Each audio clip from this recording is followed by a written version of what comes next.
While they may seem very, very different in terms of medium, in some ways you could say you think about them exactly the same, because in both places you're having this kind of filmic way of reading images as they move and you move through space.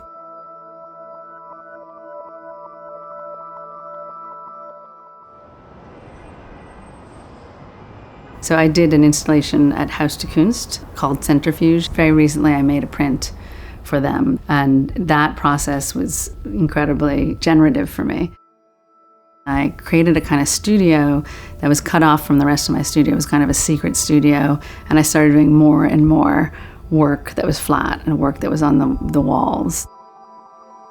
I became even interested in the idea of a walled studio where you lay out your ideas. I think the idea of seeing things made in time, the revelation of that process, the kind of value that that has actually beyond the performance or the image or the result itself. So then to make the work about the actual, coming together of an idea. It's about sort of what goes over the edge, what's the paraphernalia, what's the spill outside of a work of art.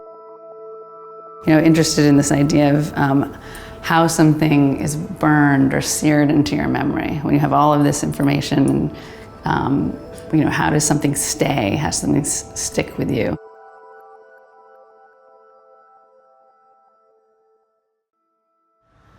When the work gets to the gallery, it's really about bringing the studio into the gallery space almost exactly as it was on the walls, but also to kind of confuse the fact that it's contrived.